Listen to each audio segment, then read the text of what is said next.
আসসালামু আলাইকুম। আমন্ত্রণ উত্তর আমেরিকা বাংলা ভিশন সংবাদে। আপনাদের সাথে আছি কামরুন নাহার রুমা। জাতিসংঘ শান্তিরক্ষী মিশনে বাংলাদেশের ড্রোন প্রকল্পে সহায়তার ঘোষণা দিয়েছে যুক্তরাষ্ট্র। এর আওতায় মিশনের কার্যক্রম পরিচালনায় বাংলাদেশের ড্রোন প্রকল্পে 1,30,00,000 মার্কিন ডলার অনুদান দেবে ওয়াশিংটন। মার্কিন পররাষ্ট্র মন্ত্রণালয়ের এক বিবৃতিতে বলা হয়, শান্তিরক্ষী মিশনের জন্য আননেমড এয়ারক্রাফট সিস্টেম UAS মোতায়েনে বাংলাদেশের প্রচেষ্টার প্রতি যুক্তরাষ্ট্র প্রতিশ্রুতিবদ্ধ। জাতিসংঘ শান্তি মিশনে পুলিশ ও সেনা সদস্য পাঠানোর দেশগুলোর মধ্যে সদস্য সংখ্যায় দ্বিতীয় বাংলাদেশ। যুক্তরাষ্ট্রের সঙ্গে অংশীদারিত্বের ভিত্তিতে অপারেশনাল লেভেলে নজরদারির জন্য বাংলাদেশ একটি বিশেষ ইউনিট স্থাপনের অঙ্গীকার করেছে। 1,30,00,000 অনুদান ছাড়াও বাংলাদেশকে বিভিন্ন বিষয়ে প্রশিক্ষণের মাধ্যমে দক্ষতা অর্জনে সহায়তা করবে মার্কিন প্রতিরক্ষা দপ্তর পেন্টাগন। এছাড়া মিশনে কর্মরত বাংলাদেশিদের পেশাগত উন্নয়নেও নানা পরামর্শ দেওয়া হবে। এর আগে শান্তিরক্ষী মিশনকে আরও নিরাপদ করতে সদস্য দেশগুলোর প্রতি আহ্বান জানিয়েছিলেন জাতিসংঘ মহাসচিব অ্যান্তনিও গুতেরেস। আগামী বছরে মার্কিন প্রেসিডেন্ট নির্বাচনে রিপাবলিকান প্রার্থী বর্তমান প্রেসিডেন্ট ডোনাল্ড ট্রাম্পের বিপরীতে লড়বেন কোন ডেমোক্র্যাট প্রার্থী, তা নির্ধারণ হবে মার্কিন নির্বাচনী পদ্ধতির দীর্ঘ প্রক্রিয়া শেষে।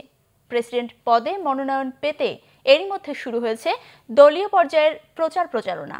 ডেমোক্র্যাট পার্টির প্রেসিডেন্ট পদপ্রার্থীর সেই দৌড়ে আছেন কারা, জানাচ্ছেন রিফাত জামান। মার্কিন প্রেসিডেন্ট নির্বাচনের এখনো বাকি 19 মাস।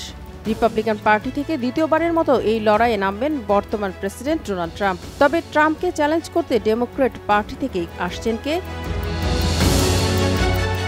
সে প্রশ্নের উত্তর জানতে অপেক্ষা করতে হবে আরও কয়েক মাস। কেননা প্রাইমারি বা ককাসের মতো মার্কিন নির্বাচনী পদ্ধতির দীর্ঘ প্রক্রিয়া শেষে প্রেসিডেন্ট পদে একজনকে বাছাই করবে ডেমোক্র্যাটরা। এর মধ্যে প্রার্থিতার দৌড়ে নাম লিখিয়েছেন বেশ কয়েকজন ডেমোক্র্যাট নেতা।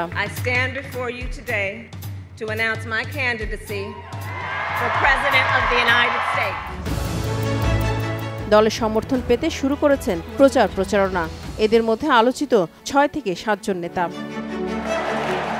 মার্কিন তরুণদের মধ্যে জনপ্রিয় ভারমন্টের সিনেটর বার্নি স্যান্ডার্স আছেন এই তালিকায় সবার আগে। গেলবার হিলারি ক্লিন্টনের কাছে হেরে যাওয়া স্যান্ডার্স প্রতিশ্রুতি দিয়েছেন ট্রাম্পের হাত থেকে দেশকে রক্ষার। অবশ্য ট্রাম্পকে পরাজিত করতে সবচেয়ে যোগ্য প্রার্থীদের অন্যতম সাবেক ভাইস প্রেসিডেন্ট জো বাইডেন। তবে গেল কয়েকদিনে একজন নয় 2 জন নারী তার বিরুদ্ধে যৌন হেনস্থার অভিযোগ এনেছে। চলছে তীব্র আলোচনা সমালোচনা। এমন পরিস্থিতিতে মনোনয়ন দৌড়ে অংশ নেবেন কিনা তা নিয়ে দেখা দিয়েছে সংশয়। তবে এখনও চূড়ান্ত সিদ্ধান্ত জানাননি 76 বছর বয়সী অভিজ্ঞ এই রাজনীতিবিদ। হিলারির মতো এবার মনোনয়ন পাওয়ার দৌড়ে আছেন ম্যাসাচুসেটসের সিনেটর এলিজাবেথ ওয়ারেন। সামাজিক গণমাধ্যম ফেসবুক ও গুগলের মতো প্রতিষ্ঠানকে ভেঙে ফেলার ঘোষণা দিয়ে এরই মধ্যে বেশ আলোচিত এলিজাবেথ ওয়ারেন। নারী প্রার্থীদের মধ্যে বেশ প্রভাবশালী ক্যালিফোর্নিয়ার সিনেটর ও সাবেক অ্যাটর্নি জেনারেল কমালা হ্যারিস। প্রেসিডেন্ট পদে মনোনয়ন পেলে তিনি হবেন প্রথম আফ্রিকান আমেরিকান নারী প্রেসিডেন্ট প্রার্থী।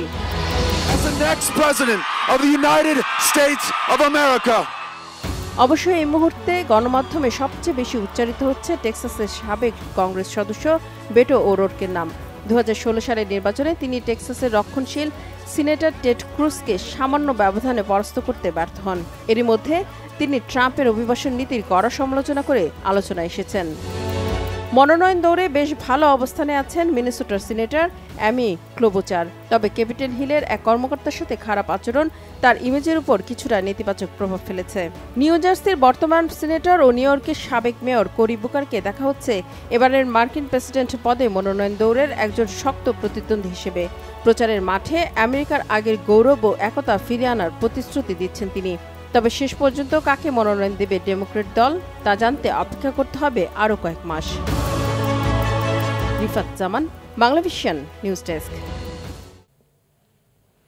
বাংলাদেশ জাতীয়তাবাদী ফোরাম অফ নর্থ আমেরিকার উদ্যোগে স্বাধীনতা দিবস ও নতুন কমিটির অভিষেক অনুষ্ঠিত হয়েছে 31 মার্চ সন্ধ্যায়। নিউ ইয়র্কের জ্যাকসন হাইটসের পালকি সেন্টারে আয়োজন করা হয় এই অনুষ্ঠানের। রফিকুল ইসলামের সভাপতিত্বে অনুষ্ঠানে প্রধান অতিথি ছিলেন জিল্লুর রহমান জিল্লু। এতে বক্তব্য রাখেন মার্শাল মুরাদ, বাসে রহমান, রাফেল চৌধুরী, আবু সাইদ আহমেদ, কাজী আনিসুল ইসলাম। পরে এক মনোজ্ঞ সাংস্কৃতিক অনুষ্ঠানের আয়োজন করা হয়। যখন জিয়া রহমান স্বাধীনতার ঘোষণা দিলেন স্বাধীনতা দিবস উপলক্ষে র্যালি ও সাংস্কৃতিক অনুষ্ঠানের আয়োজন করেছে বাংলাদেশ জাতীয়তাবাদী দল বিএনপি নিউ ইয়র্ক সিটি মহানগর শাখা। র্যালিতে বিএনপি চেয়ারপারসন বেগম খালেদা জিয়ার মুক্তির দাবিতে স্লোগান দেন নেতাকর্মীরা। পরে এক সভায় বক্তব্য রাখেন বিএনপির সাবেক চিফ হুইপ জয়নাল আবেদিন ফারুক, যুক্তরাষ্ট্র বিএনপির সাবেক সভাপতি আব্দুল লতিফ সম্রাট, আখতার হোসেন বাদল, গিয়াস আহমেদ, ইঞ্জিনিয়ার আব্দুল খালেক সহ আরও অনেকে। বক্তব্যে জয়নাল আবেদিন ফারুক অভিযোগ করেন ১০০ বছরেরও পুরনো ভবনে রেখে বেগম খালেদা জিয়ার সাথে অমানবিক আচরণ করছে সরকার।